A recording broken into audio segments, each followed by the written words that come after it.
Estamos aqui reunidos para o estudo de hoje, que é a Gênese, os milagres e as predições segundo o Espiritismo. Relembrando que nós estudamos até o item 13º do primeiro capítulo, e hoje nós vamos iniciar o 14º.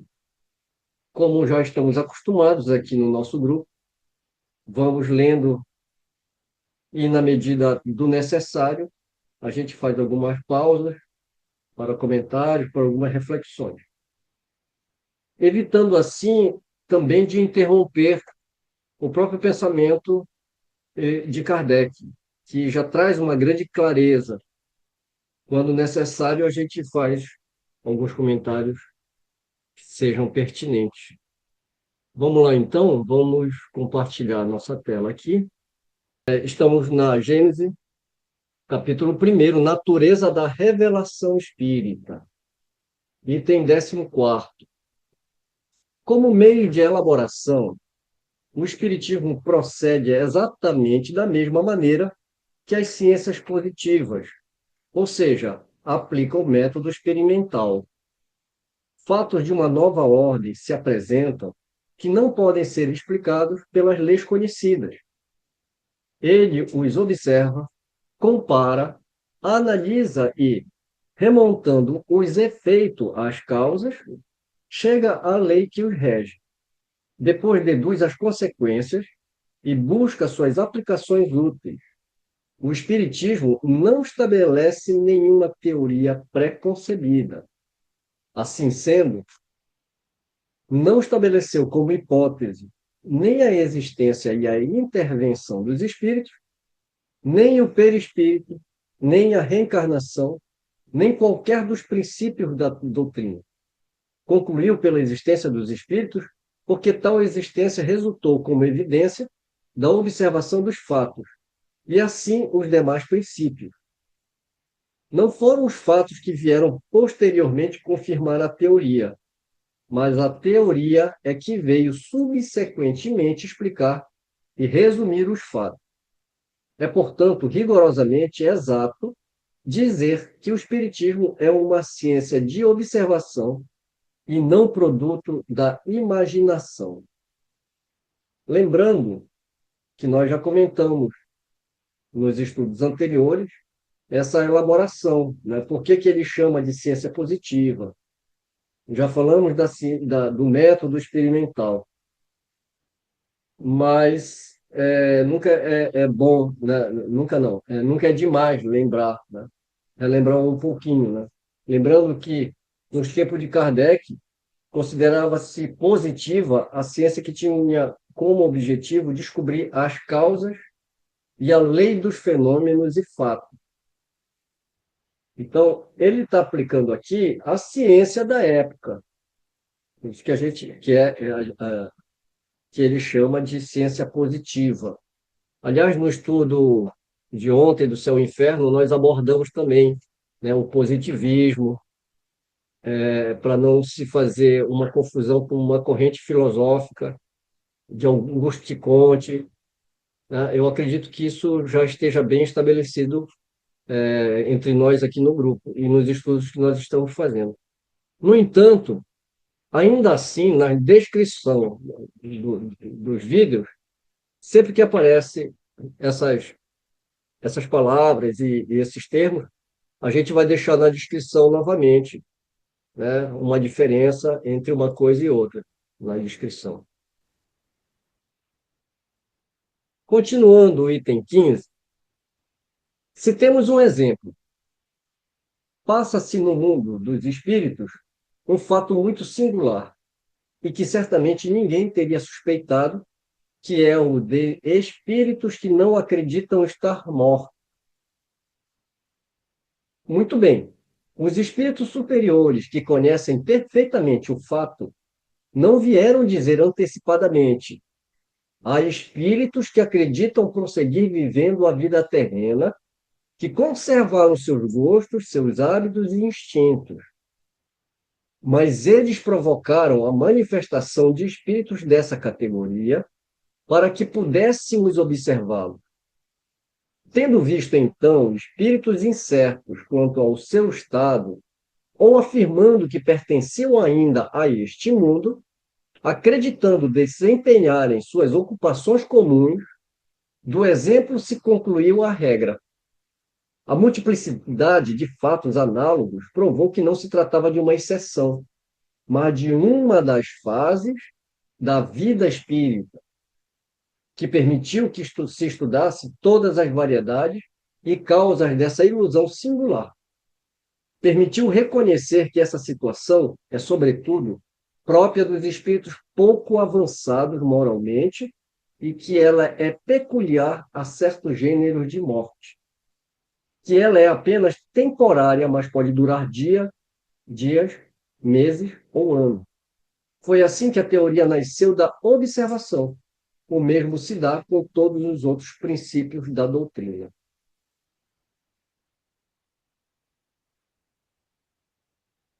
Muito interessante e muito importante. Por isso que a gente volta a repetir. Esse capítulo primeiro, Natureza da Revelação Espírita, ele é muito importante para a gente entender a própria origem da doutrina espírita.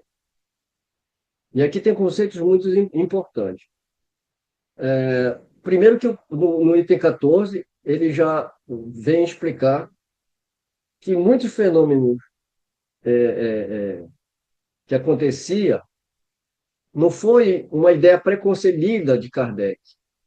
Ao contrário, esses fenômenos aconteceram e foi através da observação dos fatos que Kardec, foi, então, comparando, observando, analisando, seguindo uma metodologia de comprovação desses fenômenos. Ou seja, nada é inventado. Tudo surgiu e tudo foi analisado. E aqui, nesse item 15, é muito importante a gente analisar o que ele está falando. Os espíritos superiores provocam esses espíritos a se manifestarem. Durante a obra de Kardec, a gente vai ver, inclusive na escala espírita, né? A gente vai ver aquela ordem dos espíritos, porque os fenômenos das batidas, aqueles fenômenos mais de efeitos físicos, é mais ligado a esses espíritos que estão mais densos, né? Esses espíritos que são, digamos assim, que ainda estão aí na base daquela escala espírita. E os efeitos inteligentes já são para espíritos mais elevados. Bem, esse é o primeiro ponto. Agora tem um outro ponto que nos chama muito a atenção, é que esses espíritos que ainda estão acreditando que continuam vivos, inclusive, continuam fazendo as mesmas coisas que eles faziam. Eles continuam trabalhando, eles continuam dentro de casa, eles não têm a consciência dessa morte. Isso é verificado geralmente em espíritos mais inferiores, inferiores no sentido de que estão mais ligados à matéria. Isso vai corroborar com a ideia de que esses espíritos que dizem estar ainda numa localidade, eles não se sentem só.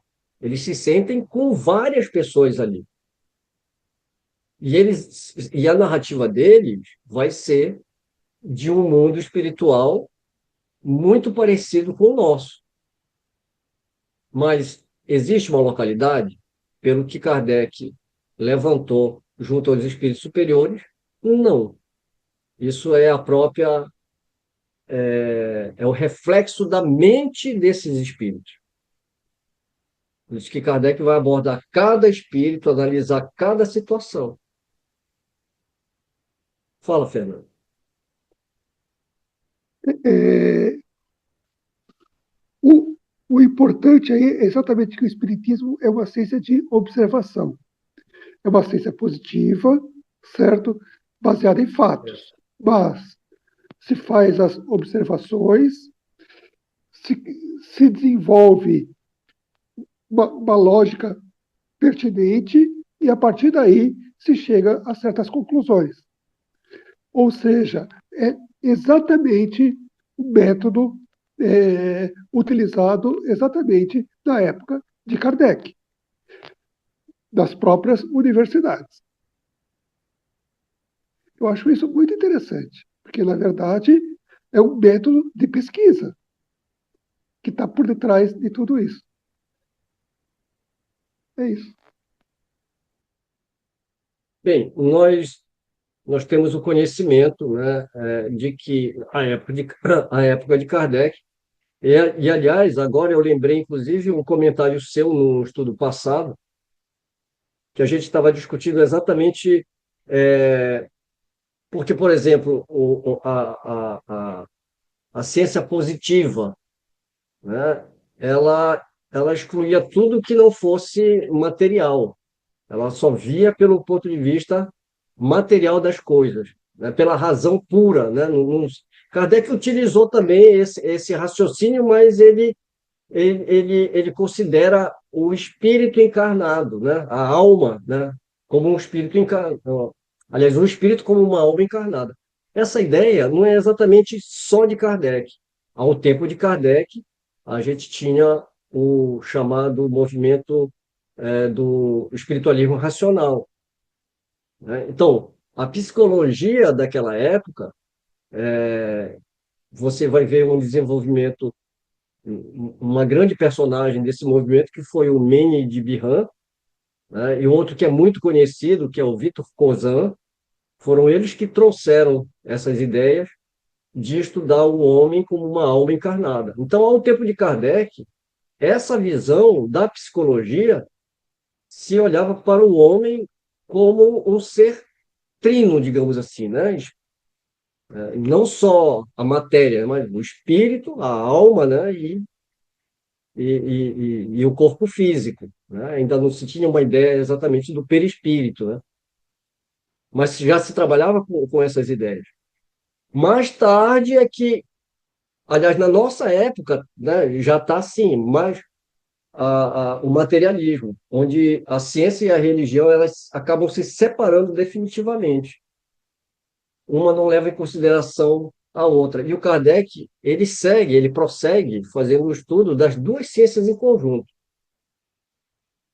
Ele precisa do respaldo da ciência para comprovar determinados fenômenos, mas tudo que escapa à observação da ciência materialista, ele vai aplicar pelo método da observação, o que a gente chama de ciência espírita. Daí o espiritismo, essa diferença. Eu levei um certo tempo, e foi muito pelo fato da gente não ter uma metodologia de estudo, e até mesmo por uma dificuldade que a gente ainda encontra em muitos grupos de estudo, e eu diria até no movimento espírita de uma forma geral, é um estudo mais aprofundado do espiritismo em si. O que eu levei muito tempo para entender é por que Revista Espírita, Jornal de Estudos Psicológicos. O que tem psicologia a ver com o espiritismo?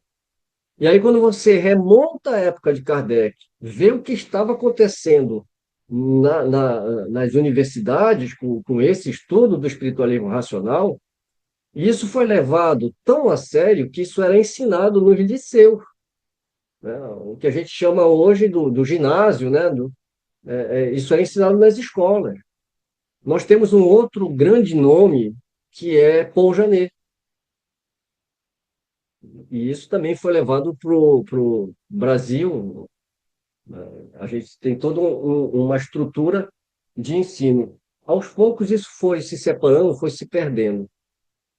Por isso que quando a gente olha, e Kardec fala de ciência, fala de ciência positiva, a gente não conseguia entender porque a gente não conseguia contextualizar, né? Então, graças a muitos pesquisadores aí que trouxeram essa parte da história, resgataram essa parte da história, que hoje a gente tem um outro olhar. Então, quando eu leio lá Jornal de Estudos Revista Espírita, Jornal de Estudos Psicológicos, Kardec está estudando psicologia da alma humana. Porque quando você conversa com esses espíritos, o que está ali presente? A individualidade.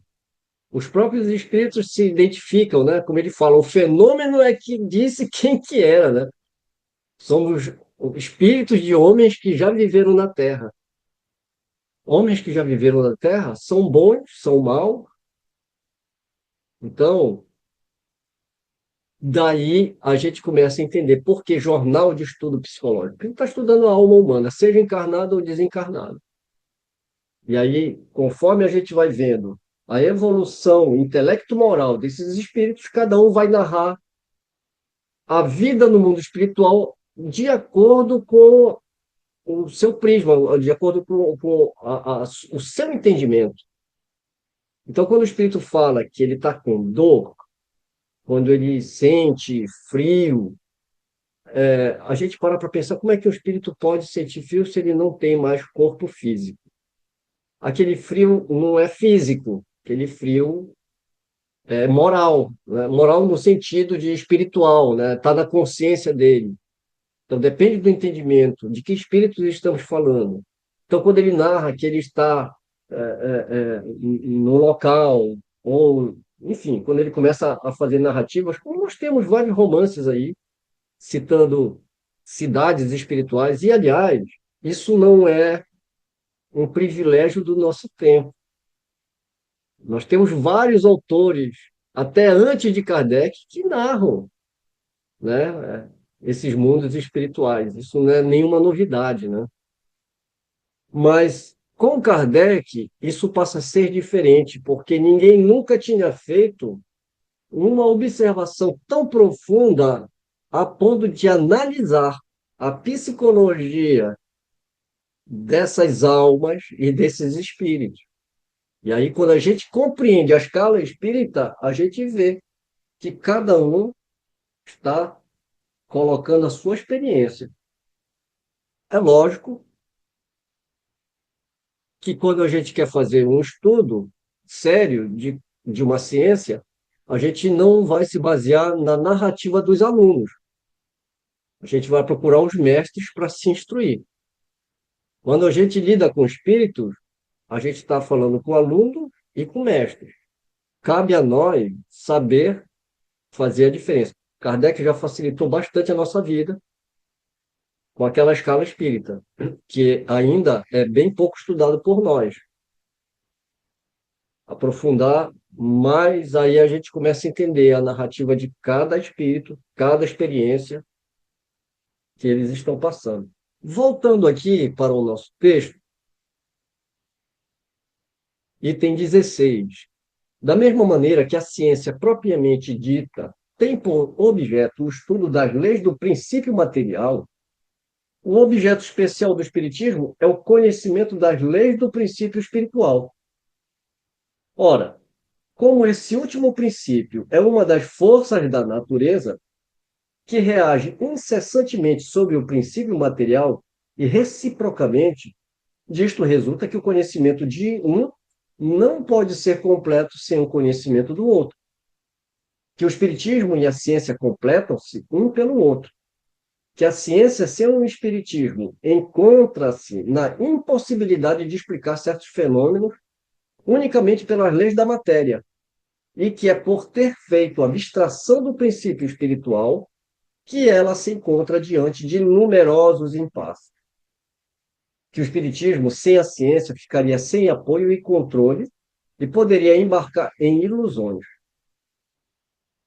Se tivesse vindo antes das descobertas científicas, o espiritismo teria abortado, como tudo que vem antes do tempo.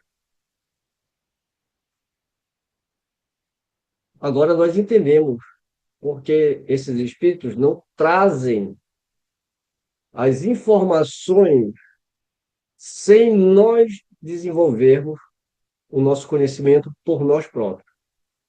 Aí fica claro por que Jesus tinha muito a revelar, mas que ele não faria isso naquele momento.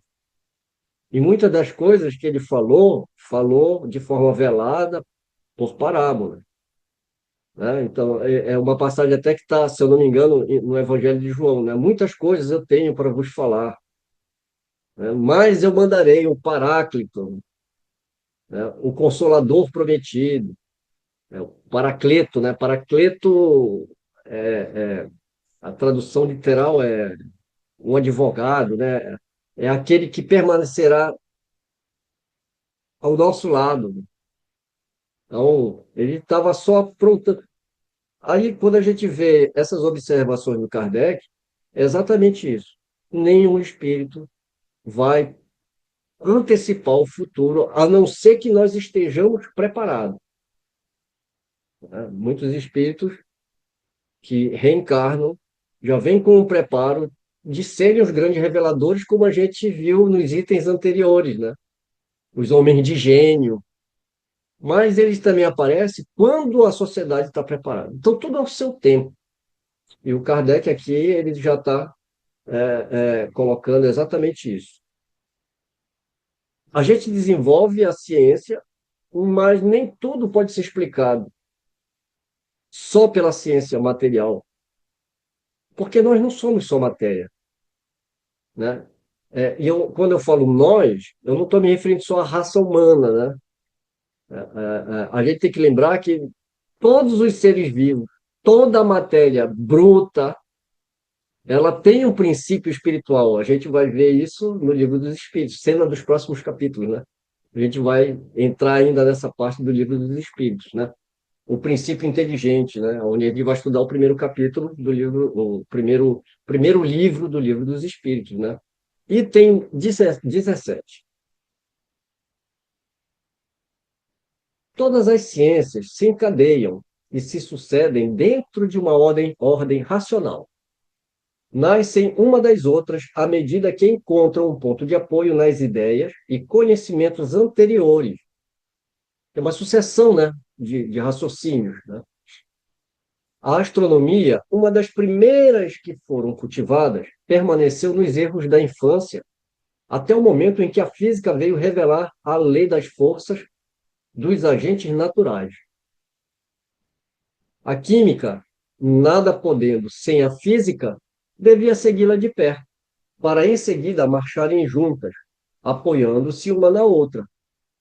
A anatomia, a fisiologia, a zoologia, a botânica, a mineralogia não se tornaram ciências sérias, senão pelo apoio das luzes trazidas pela física e pela química. A geologia, nascida ontem, teriam faltado seus verdadeiros elementos de vitalidade sem a astronomia, a física, a química e todas as outras ciências. Ela só poderia surgir depois. Então, mais uma vez, Kardec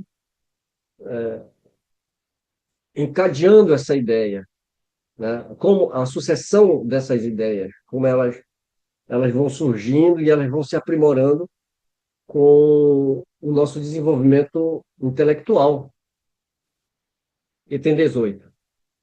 A ciência moderna abandonou os 4 elementos primitivos dos antigos e, de observação em observação, chegou à concepção de um único elemento gerador de todas as transformações da matéria.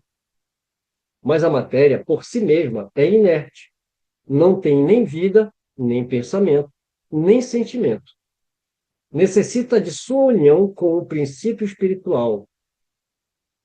O Espiritismo não descobriu nem inventou esse princípio, mas foi o primeiro a demonstrá-lo através de provas irrefutáveis.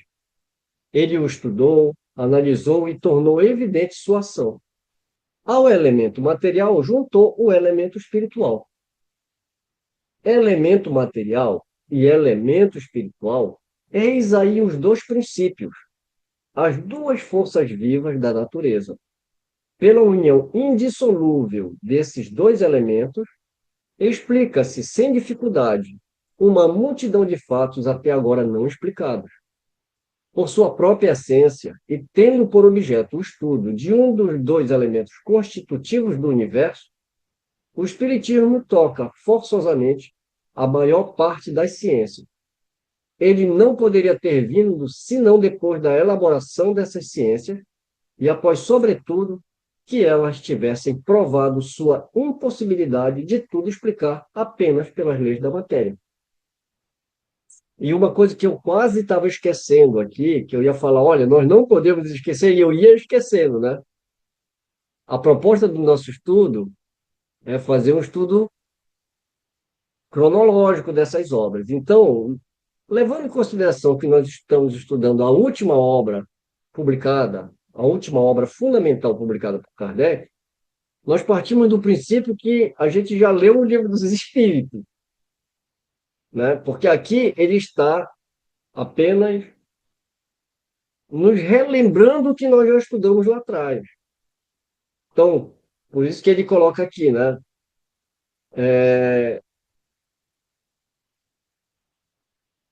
Por sua própria essência e tendo por objeto o estudo de um dos dois elementos constitutivos do universo, espírito e matéria, que a gente vai estudar, né? Deus, espírito e matéria.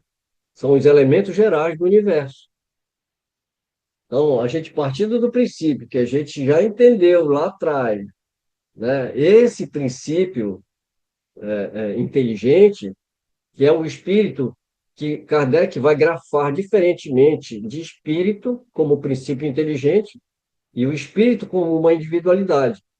Para o primeiro, ele vai grafar com E minúsculo, e o segundo com E maiúsculo, para diferenciar individualidade, espírito humano, né? E o espírito como princípio inteligente do universo.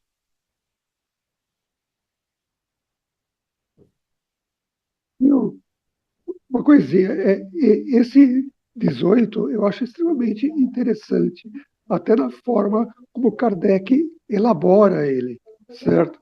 Quando ele fala dos quatro elementos, ele está se referindo a Heráclito e Parmênides. Quando ele fala em um só elemento gerador, ele está se referindo a Mesmer.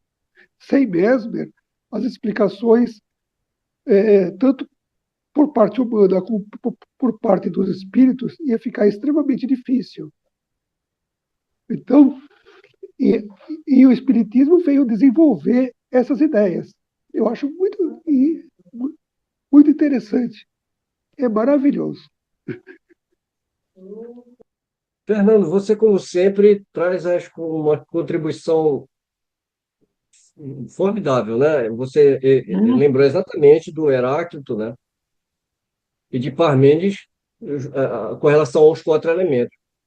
E agora, e bem apropriado a tua colocação, porque é mesmo que vai desenvolver a teoria, né? Porque ele não chega a comprovar, chega de uma certa forma com o magnetismo, né?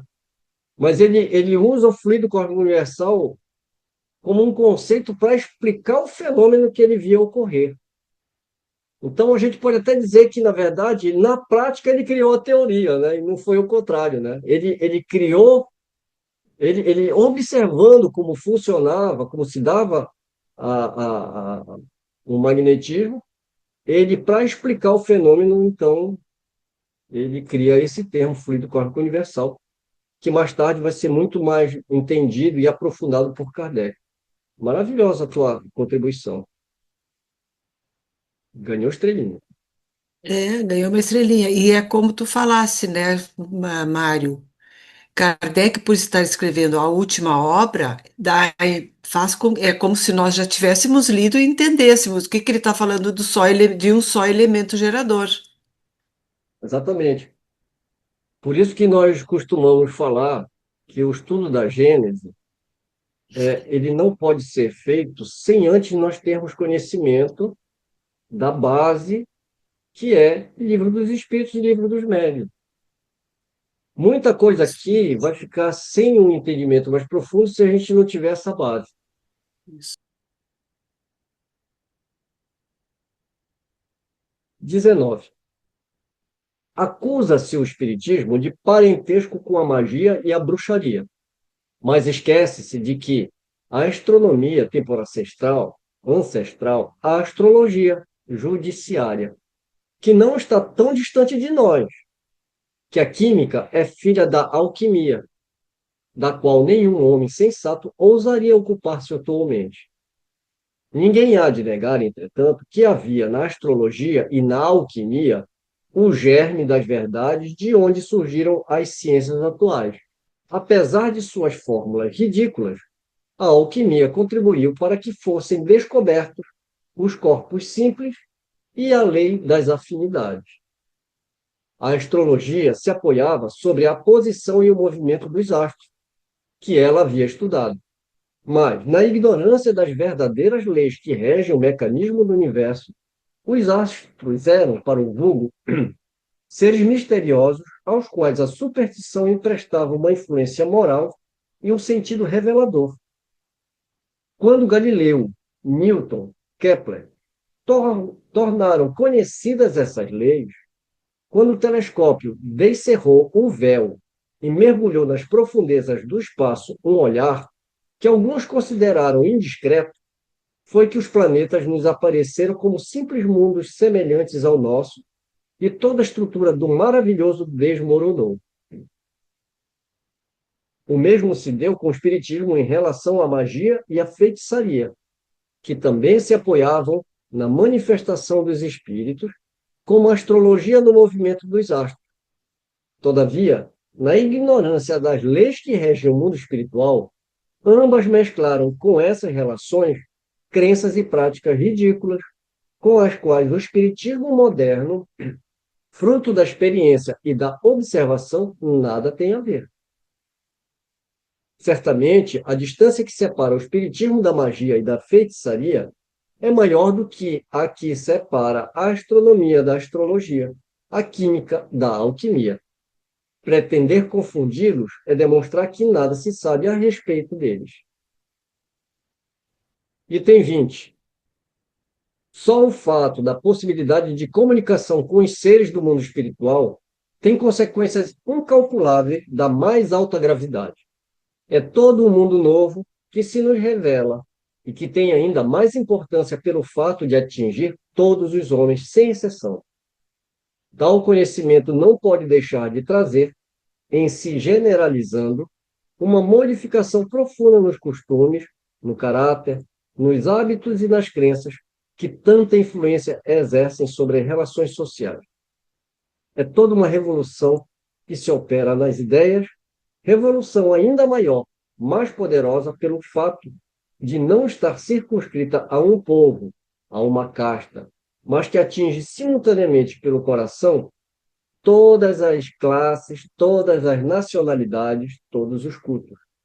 É, portanto, com razão, que o Espiritismo é considerado a terceira grande revelação.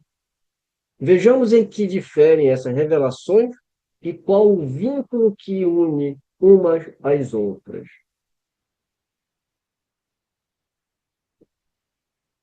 Nós vemos aqui, então, uma justificativa por Kardec, por que se chama, né, da grande revelação, a terceira grande revelação. Bem, agora, a partir daqui desse item, ele vai, então, demonstrar, né, o porquê. Ele vai trazer as outras revelações. Vai falar de Moisés, vai falar de Cristo. Então, aqui no item 21, ele vai falar: Moisés, como profeta, revelou aos homens o conhecimento de um Deus único, soberano, Senhor e Criador de todas as coisas. Ele promulgou a lei do Sinai e assentou os fundamentos da verdadeira fé. Como homem, foi o legislador do povo, através do qual essa fé primitiva, em se depurando, deveria um dia se espalhar por toda a terra. 22. Cristo, tomando da antiga lei o que era eterno e divino e rejeitando aquilo que era apenas transitório, puramente disciplinar e de concepção humana, acrescenta a revelação da vida futura, da qual Moisés não tinha falado, bem como a das penas e recompensas que aguardam o homem após a morte. E aqui Kardec nos indica um artigo que está na Revista Espírita, de 1861. É a Revista Espírita, março e setembro de 1861. Bem, conforme citado pela Nilce, Revista Espírita, março de 1861 e setembro de 1861. Eliane, qual é o título de março de 1881, 61? 61. Ensinos e dissertações espíritas. A lei de Moisés e a lei do Cristo. Setembro, Em setembro, dissertações e ensinos espíritas. Um espírito israelita a seus correligionários. ok. Fernando, Na verdade, eu comecei a ler esses dois artigos ontem e fiquei muito pensativo. Por quê? Esses artigos são cartas de um israelita espírita, certo? Coisa que, nos dias de hoje, nós não temos, certo? É, desse jeito, mantendo a religião israelita. Na verdade, eu lembrei da viagem espírita, que, na verdade, se diz que as orações devem ser de, de fórum íntimo, sem usar os termos de religião alguma. E eu fiquei pensando exatamente o que ocorre no movimento espírita, certo?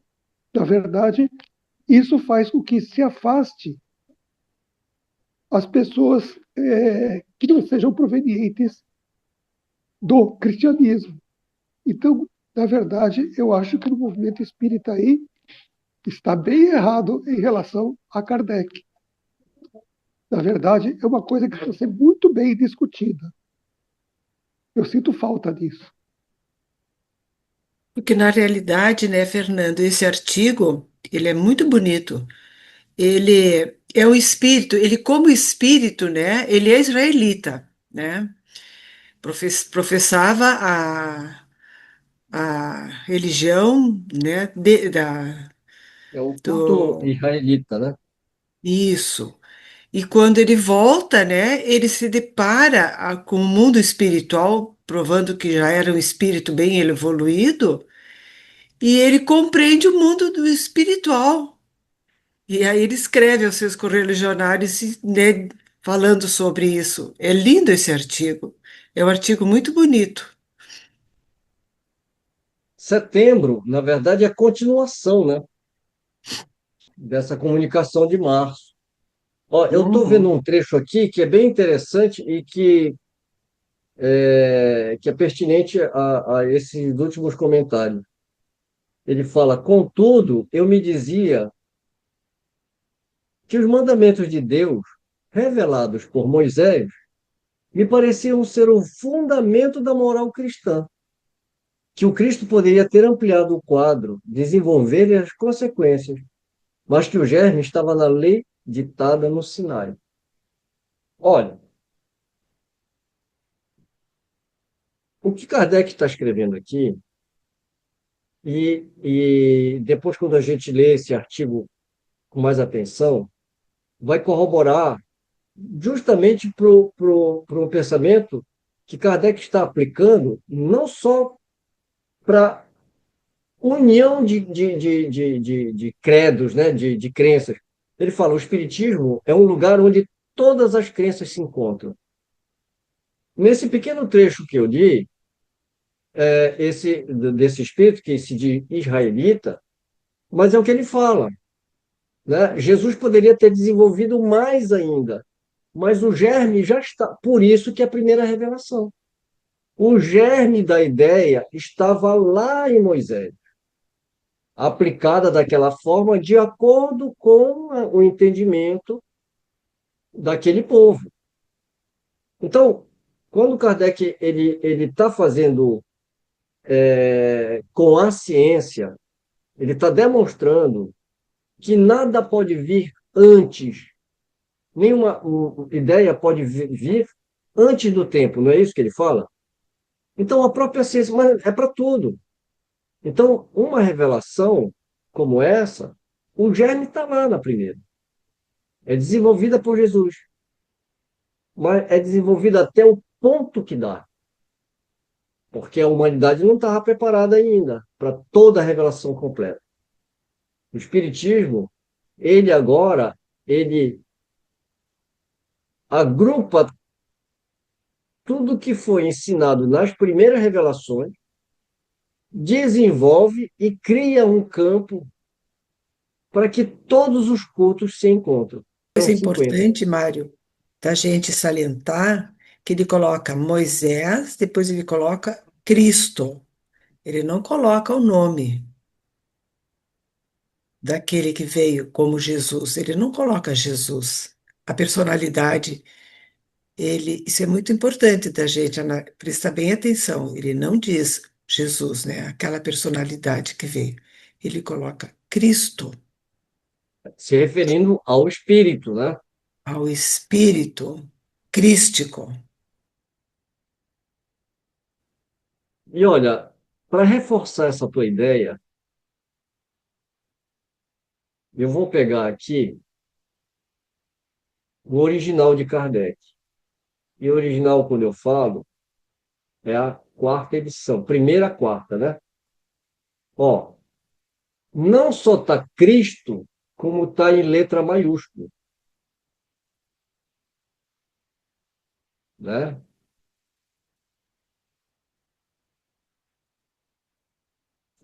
Bem, e outra coisa, a tradutora, ela deixou a página 90 e 280 do jeito que Kardec colocou aqui. Ela traduziu do jeito que Kardec deixou aqui. Significa, então, que ela está se referindo às páginas da edição original da Revista Espírita.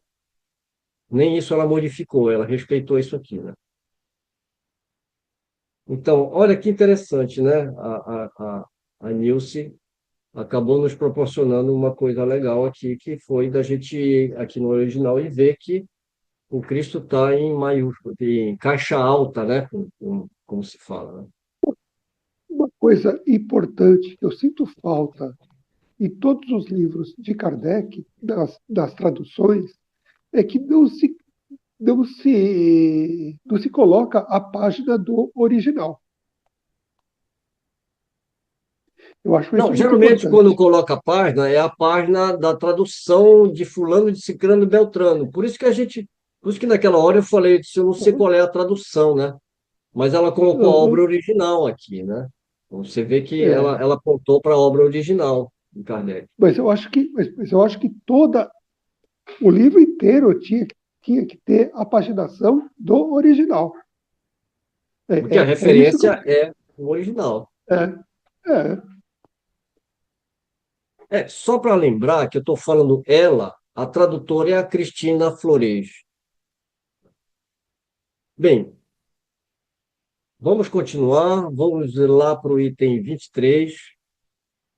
A parte mais importante da revelação do Cristo, no sentido de que é ela a fonte primeira, a pedra angular de toda a sua doutrina, é um ponto de vista totalmente novo, pelo qual ele faz encarar a divindade.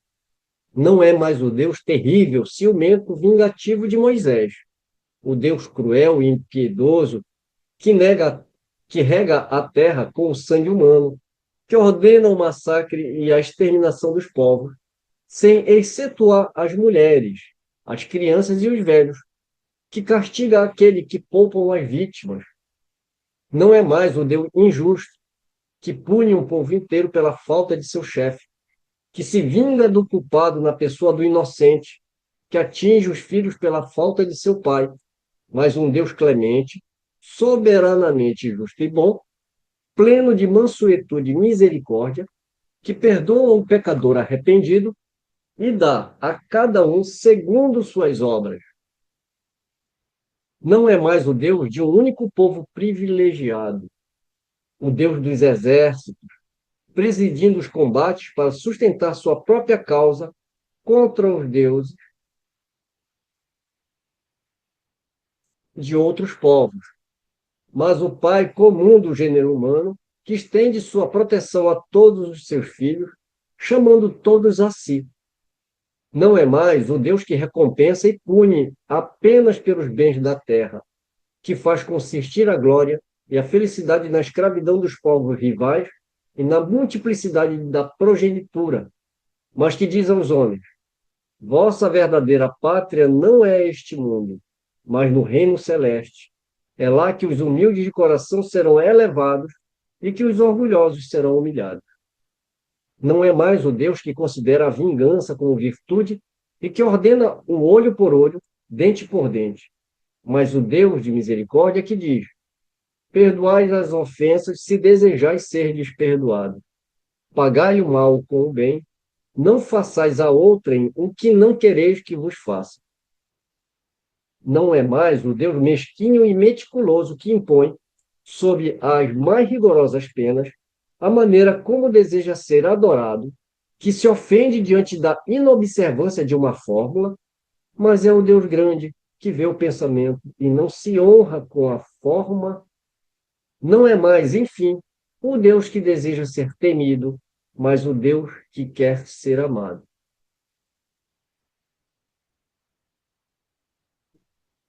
Kardec, nesse item, ele consegue, de uma maestria gigante, resumir o Deus da primeira revelação. Eu acredito que ele não esqueceu nenhum item aí, né? Nenhum atributo que se dava, a forma desse relacionamento que se tinha. E é uma grande lástima ainda que muitos povos, na atualidade, ainda se prendem a esse Deus. Nós temos essas guerras fratricidas aí acontecendo pelos mesmos motivos do tempo de Moisés. E sempre eles estão lutando a partir de um Deus que está ao lado dele. Sendo Deus o centro de todas as crenças religiosas, o objetivo de todos os cultos, o caráter de todas as religiões é conforme a ideia que elas dão de Deus. Aquelas que fazem de Deus um ser vingativo e cruel acreditam honrá-lo através de atos de crueldade, com fogueiras e torturas. Aquelas que fazem dele um ser parcial e ciumento são intolerantes.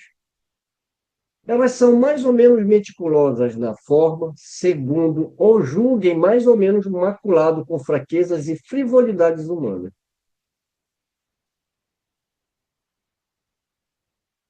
Então, nós aqui antropomorfizamos Deus, né?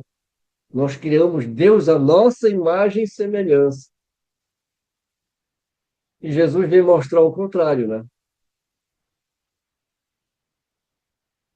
Item 25. Toda a doutrina do Cristo é alicerçada sobre o caráter que ele atribui à divindade. Com um Deus imparcial, soberanamente justo, bom e misericordioso, ele pode fazer do amor de Deus e da caridade para com o próximo a condição expressa para a salvação e dizer: eis aí toda a lei e os profetas, e não a outra. Sobre esta única crença, ele pode assentar o princípio da igualdade dos homens perante Deus e da fraternidade universal. Essa revelação dos verdadeiros atributos da divindade, aliada à da imortalidade da alma e da vida futura, modificava profundamente as relações recíprocas entre os homens, impunha-lhes novas obrigações, fazia com que eles encarassem a vida presente sob um novo ângulo. Essa revelação deveria, por isso mesmo, agir sobre os costumes e as relações sociais. É, incontestavelmente, por suas consequências, o ponto mais capital da revelação do Cristo, e da qual a importância não foi bastante compreendida. E, aliás, é lamentável dizer que esse é o ponto do qual a humanidade mais se afastou e mais tem ignorado na interpretação de seus ensinamentos. Entretanto, o Cristo acrescenta: muitas das coisas que eu vos digo, não podeis ainda compreender, e eu teria ainda muitas outras para vos dizer que não compreenderíeis. É por isso que vos falo em parábolas. Porém, mais tarde eu vos enviarei o Consolador, o Espírito de verdade, que restabelecerá todas as coisas e vos explicará todas elas. Se o Cristo não disse tudo o que poderia ter dito, foi porque acreditou ser melhor deixar certas verdades ocultas até que os homens estivessem em condições de compreendê-las. Como ele mesmo confessou, seu ensinamento estava incompleto, já que anuncia a vinda daquele que deveria completá-lo. Previa, então, que suas palavras seriam mal interpretadas, que se desviariam de seu ensinamento, em uma palavra, que desfariam o que ele fizera, porquanto todas as coisas deveriam ser restabelecidas. Ora, só se restabelece o que foi desfeito. Uma coisa que me ocorreu enquanto a gente lia esse item foi sobre a adulteração que houve na Gênese. Primeiramente descoberto, depois a gente viu que havia uma coisa mais grave com a própria obra O Céu e o Inferno. E aí tem aqueles que falam que foi, que não foi, né? E eu ouvi muita gente também falando assim: ah, mas o Kardec ele foi avisado, a espiritualidade avisou, etc e tal. E que não é mentira, né? Aliás, a gente vê um grande problema na sociedade espírita com os médios mais próximos que Kardec tinha. O senhor Dambel, por exemplo, né, que deu várias comunicações, né, importantíssimas para Kardec. Mais um motivo para Kardec não colocar nome de médium, para que não exaltasse o orgulho, a vaidade, fora todas as outras questões que eram pertinentes também ao pensamento. Mas Kardec, ele tinha muito esse cuidado. E o que que aconteceu? Esses próprios médiums, Kardec, na ausência de Kardec, o doutor, o senhor Dambel, Monsieur Dambel, ele criou uma outra revista. E naquela comunicação que nós lemos a respeito do céu e inferno, como eu já havia comentado, é uma comunicação bem extensa. Esse espírito fala para ele, aquele que está ali, ele está falando dos médios lá, né? Falando para ele ficar atento, porque aquele pessoal estava tudo agindo pelas costas, né? Então ele foi avisado de todas as formas. Ah, mas por que que ele não impediu? Porque a história tem que seguir seu curso, né? Ah, aí parece que fica aquela coisa, né? Como se quisessem, né, falar que se fosse verdade, né, Kardec teria evitado. Né? Outro dia, a Eliane me perguntou se, tá tudo bem contigo? Eu falei para ela, dentro das possibilidades, tá bom, tá bem.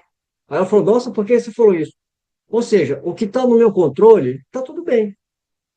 Eu posso controlar o outro? Não posso. Então está tudo bem até onde eu posso controlar o que está ao meu alcance. Eu não posso controlar o que vem de outras pessoas. A mesma coisa. Então, quer dizer, eu estou falando isso porque quando a gente lê esse item, se o Cristo não disse tudo que poderia ter dito, foi porque acreditou ser melhor deixar certas verdades ocultas até que os homens estivessem em condições de compreendê-las. Como ele mesmo confessou, seu ensinamento estava incompleto, já que anuncia a vinda daquele que deveria completá-lo. Previa então que suas palavras seriam mal interpretadas. A mesma coisa. O Cristo já sabia que as palavras deles iam ser mal interpretadas, que se desviariam do seu ensinamento. Em uma palavra, que desfariam o que ele fizera, porquanto todas as coisas deveriam ser restabelecidas. Mas por quê? por causa justamente do livre-arbítrio. O Espírito vem, não é? Traz os ensinamentos, mas não vai obrigar ninguém a fazer isso ou aquilo. Então, nós todos estamos em processo de aprendizado. E é uma coisa que outro dia o Fernando, né, brincando, falou, né, para que a gente tenha calma, que tudo vai dar certo, e é isso mesmo. Esses movimentos, esses, esses, essas, como é que Turbulências? é isso, é essa palavra mesmo, Nilson. Essas turbulências, elas fazem parte, mas a gente vai pousar tranquilamente, porque a verdade é uma só. Ela pode ser oculta durante um tempo, mas ai daquele que colocar a luz debaixo do candeeiro, o candeeiro debaixo, né, do alqueire. Porque a luz não é feita para ser apagada nem ofuscada, ela é feita para colocar no lumieiro, né, ao alcance de todos. Então, esses espíritos, eles sabem que faz parte do nosso aprendizado. Então, quando eu li isso aqui, me veio à memória justamente o trabalho que Kardec está fazendo, que é o restabelecimento É. dos ensinamentos de Jesus. E o que estão fazendo é exatamente o que fizeram lá atrás. Só que são tempos diferentes. E hoje, querendo ou não, não se falava sobre essas adulterações. Hoje já se fala. Não se falava sobre determinadas obras mediúnicas como base de estudo nas casas espíritas,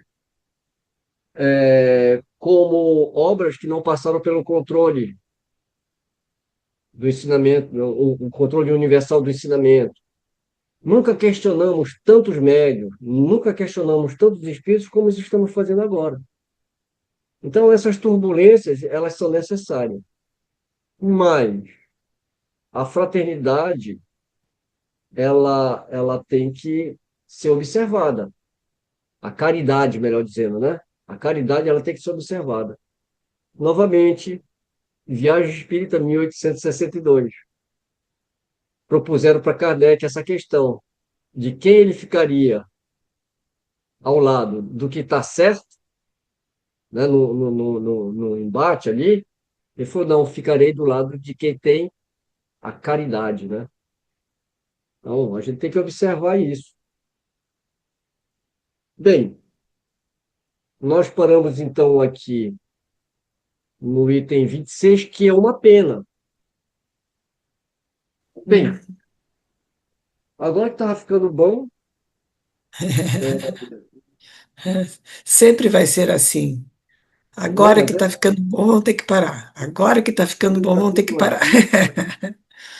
mas foi muito, muito bom. Bem, então eu quero agradecer a paciência, a dedicação, o esforço de todos aqui e que nós tenhamos, então, a oportunidade de nos reencontrarmos, né, no nosso próximo estudo. Um beijo no coração de todos e até a próxima.